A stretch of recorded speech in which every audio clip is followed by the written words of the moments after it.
নমস্কার বন্ধুরা, বাঙালি রান্নাঘরে তোমাদের অনেক অনেক স্বাগত। আজ আমি তিল কাতলা রেসিপি করব। চলো দেখে নাও। প্রথমে আমি নুন হলুদ মাখিয়ে নিচ্ছি মাছে।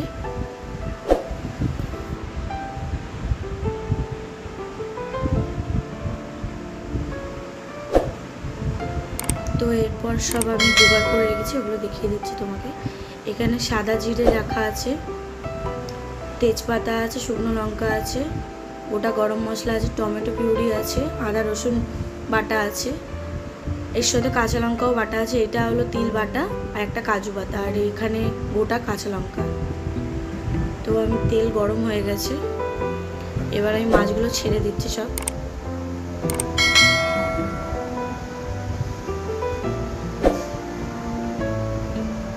তো আমার মাছগুলো ভাজা হয়ে গেছে, এবার আমি সাদা জিরে ফোড়ন দিয়ে দিয়েছি তেলে।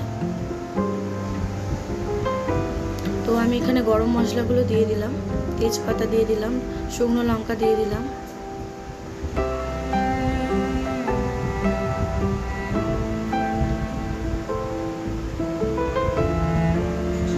তো এখানে টমেটো বাটাটা আমি দিয়ে দেবো।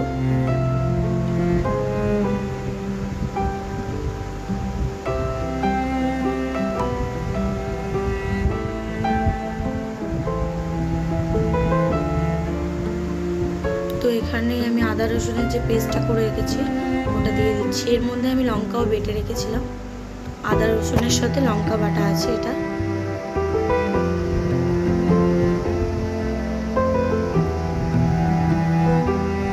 তো নুন দিয়ে দিচ্ছি অল্প, পরে দেবো আবার যদি কম লাগে। তো আমি এখানে 2 চামচ নুন দিয়েছি।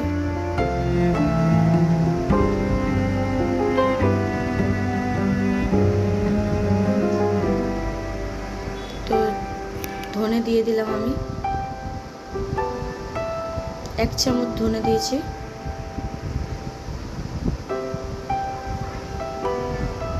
তো লঙ্কার গুঁড়ো আমি 1 চামচ দিয়েছি আর অল্প দিয়েছি, তোমরা যে যেমন ঝাল খাবে সেই বুঝে দেবে।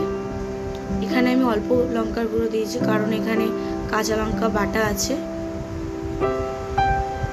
তো আমি এখানে হলুদ গুঁড়ো দিয়ে দিলাম, 1/2 চামচ মতন হলুদ গুঁড়ো দিয়েছি।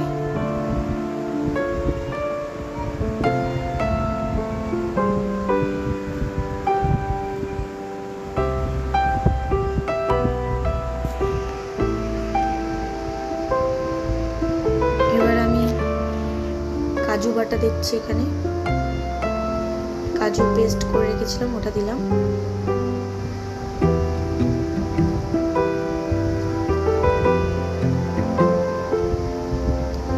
এবার আমি সাদা তিল যেটা বেটে রেখেছিলাম, যেহেতু এটা তিল কাতলা হবে তো তিলটা একটু বেশি দিয়েছি।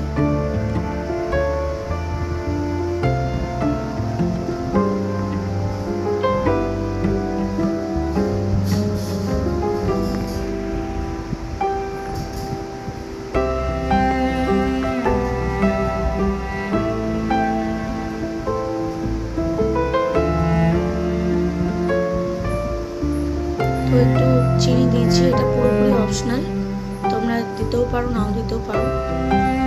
আমি সব রান্নায় একটু চিনিটা দিই, পছন্দ করি।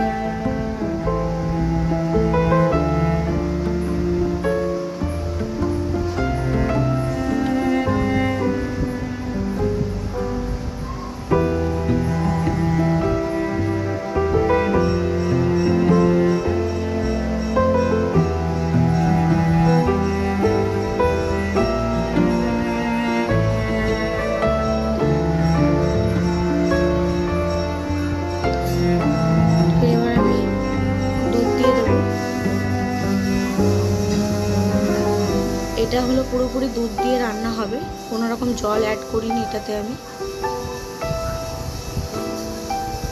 এই রেসিপিটা পুরোপুরি দুধ দিয়ে রেসিপি করা হয়েছে। তোমরা যদি মনে করো দুধ দিয়ে করবে না তো জল দিতে পারো দুধের বদলে। তো এটা আমি ভালো করে মিক্স করে নেব।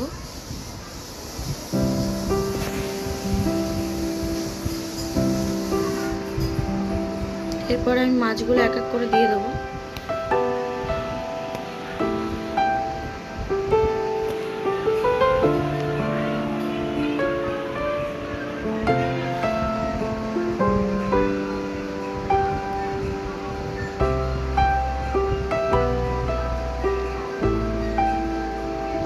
আমার মাছের নামানোর আগে আমি কাঁচা লঙ্কা গোটা দিয়ে দিয়েছি আর একটু ঘি দিয়ে দিয়েছি।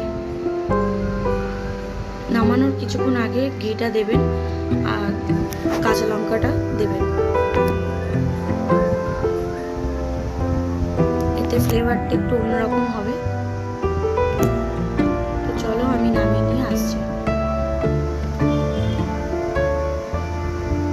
তো দেখো আমার রেসিপিটা হয়ে গেছে। যদি ভালো লেগে থাকে প্লিজ একটা সাবস্ক্রাইব, একটা লাইক, শেয়ার করে দিও।